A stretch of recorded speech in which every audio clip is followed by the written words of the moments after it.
ഹാബേലിന്റെയും ജീവിതത്തിലൂടെ ദൈവം നമ്മോട് ഇന്നും ചോദിക്കുന്ന ഒരു ചോദ്യമുണ്ട്. നിന്റെ ഹൃദയം എങ്ങനെയാണ്? സഹോദരരെ, Muscat Saint Mary's Youth Association അഭിമാനപൂർവ്വം നിങ്ങളുടെ മുന്നിൽ കാഴ്ചവെക്കുന്ന ബൈബിൾ സ്കേപ്പ് ആദ്യ പള്ളി ആദ്യ പാഠം.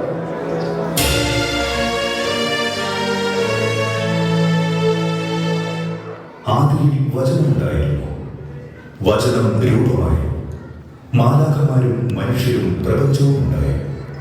ആദ്യ മാതാപിതാക്കളായിരുന്നു ആദവും ഹവ്വയും. അവരുടെ മക്കളിൽ മൂത്തവരായിരുന്നു കായനും ആബേലും. കായൻ കൃഷിക്കാരനും ആബേൽ ആട്ടിടയനുമായിരുന്നു. നെറ്റിയിലെ വിയർപ്പൊഴുക്കി അവർ കാലയാപനം കഴിച്ചിരുന്നു. പക്ഷേ സാത്താൻ ഉറങ്ങിയില്ല.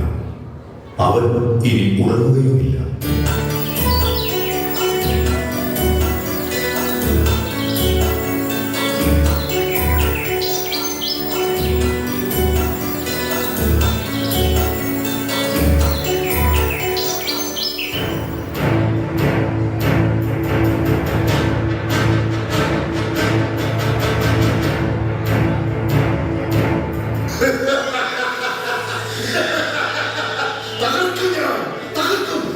ഈ ലോകം മുഴുവൻ ഞാൻ തകർത്തു തൈപ്പണമാക്കും. മനുഷ്യനെ മനുഷ്യനെതിരായും സഹോദരനെ സഹോദരനെതിരായും തിരിക്കും. അവരെ തമ്മിലെടുപ്പിക്കും. എനിക്ക് പുറപ്പെട്ടിരിക്കുന്ന മനുഷ്യ ഹൃദയങ്ങളെ ഞാൻ നരകത്തിന്റെ വിഷവിത്തുകൾ വിതയ്ക്കും. നരകം നരകം ഈ ഭൂമി ഞാൻ നരകമാക്കി മാറ്റും. ആദം, നിന്റെ സമ്മതി പരമ്പരകളുടെ പിന്നാലെ ലോകാവസാനം വരെ ഞാൻ കൈരിക്കും. ഞാൻ സാത്താൻ.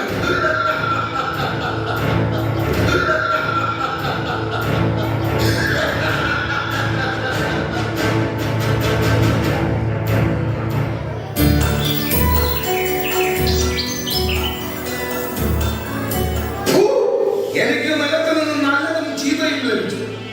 അവ തന്നെ തിരികെ കൊടുത്ത് ഞാൻ അയാളുടെ കടം വീട്ടും. കായൻ, ഏറ്റവും നല്ലതും മനോഹരങ്ങളുമായ ഫലങ്ങളാണ് നാം യഹോവയ്ക്ക് ബലിയർപ്പിക്കേണ്ടത്. പ്രപഞ്ചത്തിലെ സകല ചരാചരങ്ങളെയും പക്ഷിമൃഗാദികളെയും നമുക്ക് വേണ്ടി സൃഷ്ടിച്ച നല്ലവനായ യഹോവയിൽ നാം വിശ്വാസം അർപ്പിക്കുക. കായൻ, നമ്മുടെ എല്ലാ കഷ്ടതകളിൽ നിന്നും ആപത്തുകളിൽ നിന്നും യഹോവ നമ്മെ രക്ഷിക്കുമെന്ന ഉറച്ച വിശ്വാസം എനിക്കുണ്ട്. യഹോവയിൽ വിശ്വാസം അർപ്പിക്കുന്ന നീ ഒരു വിഡ്ഢിയാവരുത്. നെറ്റിയിലെ വിയർപ്പൊഴുക്കി അധ്വാനിക്കുന്ന എന്നെ പേരും 11 കബളിപ്പിച്ചു. അവ തന്നെ വഴിപാടായി തിരികെ കൊടുത്ത് ഞാൻ അയാളെ കബളിപ്പിക്കും. കായൻ, ഞാൻ പറയുന്നത് അഭിനയമാണെങ്കിൽ ഓർക്കണം. നാം പാപം ചെയ്യാതെ യഹോവയുടെ വാക്കുകൾ അനുസരിച്ച് നന്മ ചെയ്ത് ജീവിക്കണം. എന്റെ ബലിയർപ്പണത്തിൽ യഹോവ സംതൃപ്തനാണ്. ഞാൻ മണ്ണിൽ അധ്വാനിക്കുന്നവനാണ്. നിനക്ക് ആടുകളുടെ പിന്നാലെ നടന്നവൻ. അവൻ ഏറ്റവും കൊഴുത്തതും കടിഞ്ഞൂലുമായ ആടിനെ ബലിയർപ്പിക്കുന്ന നീ ഒരു വിഡ്ഢിയാണ്. നല്ല കൊഴുത്ത ഒരു ആട്ടിൻകുട്ടിയെ കൊണ്ടുപോയി അട്ടിയിൽ എരിച്ച് കളയുക. കൊണ്ടുപോയി ചുട.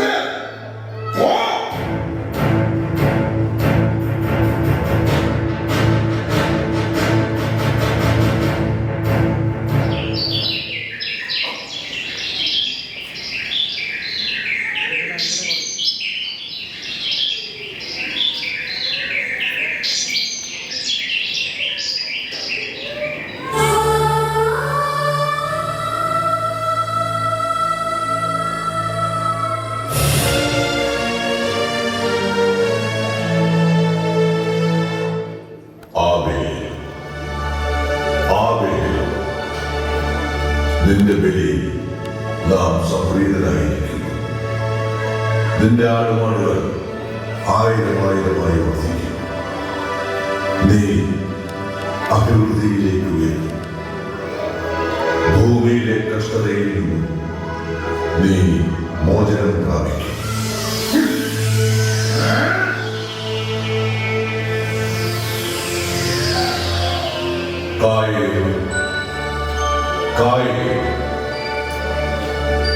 നീ കോപിക്കുന്നത് നിന്റെ മുഖം വാടുന്നത് നീ നന്മ ചെയ്തിരുന്നുവെങ്കിൽ ഞാൻ പ്രസാദിക്കുമായിരുന്നു. നന്മ ചെയ്തില്ലെങ്കിലും പാപം വാദത്തിൽ നിൽക്കുന്നു. നന്മയിലൂടെ ജയിച്ച് കീഴടങ്ങിയിരിക്കുന്നു.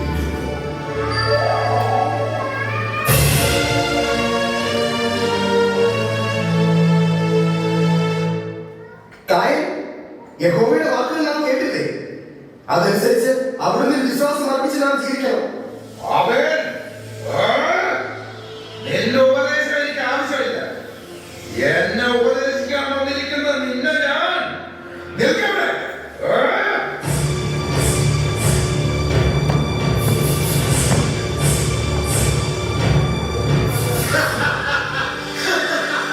നശിപ്പിക്കും, ഞാൻ നശിപ്പിക്കും, സകലതും ഞാൻ നശിപ്പിക്കും. എന്റെ ആഗ്രഹങ്ങൾ സഫലമാക്കാൻ പോകുന്നു. ഞാൻ വിതച്ച നരകത്തിന്റെ വിഷവിത്തുകൾ കൊയ്യുവാൻ പാകമായിരിക്കുന്നു. ആബേലിനെ നീ കൊല്ലണം. അവന്റെ രക്തം എനിക്ക് കാണണം. അവന്റെ ദുരിതം എനിക്ക് കുടിക്കണം.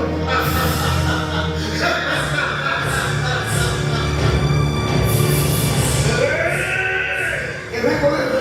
കായൻ, സഹോദരനായ കായൻ, ഞാൻ പറയുന്നത് കേൾക്കൂ. എന്നെ അടിക്കരുത്. കായൻ, കായൻ, കായൻ,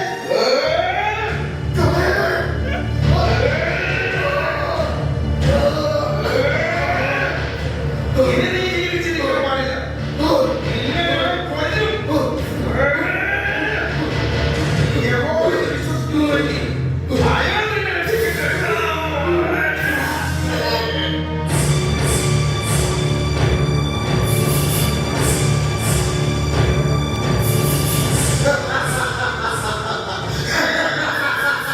ഞാൻ വിജയിച്ചിരിക്കുന്നു. നീ പാപം ചെയ്തിരിക്കുന്നു. ഇനി നീ എന്റെ അടിമയാണ്.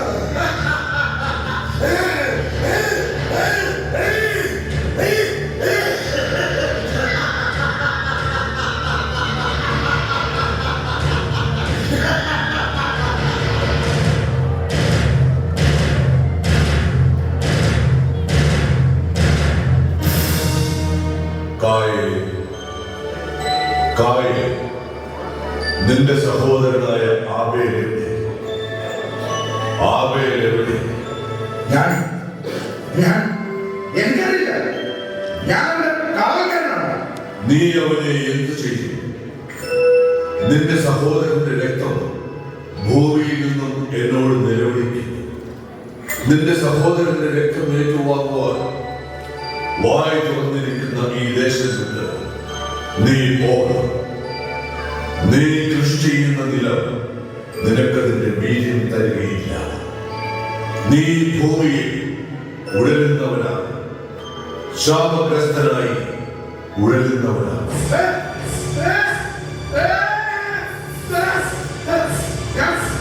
ഞാൻ ഈ ഭൂമിയിൽ ഉഴലുന്നവനാണ്, ശാപഗ്രസ്തനായി ഉഴലുന്നവനാണ്. എനിക്കിനി രക്ഷയില്ല. എനിക്കിനി രക്ഷയില്ല.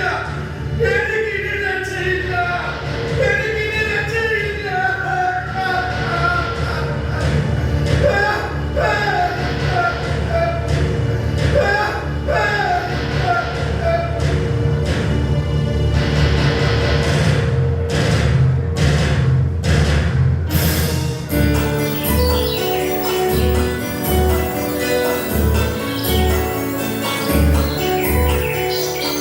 സഹോദര സ്നേഹവും കുടുംബ സ്നേഹവും പലപ്പോഴും നഷ്ടപ്പെടുന്ന ഈ പുതിയ കാലത്ത് നാം ഓർക്കുക, തുറന്നു കിടക്കുന്ന പാപ മനസ്സുകളിലേക്ക് കടന്നു കയറാൻ സാത്താൻ പതിയിരിക്കുന്നു.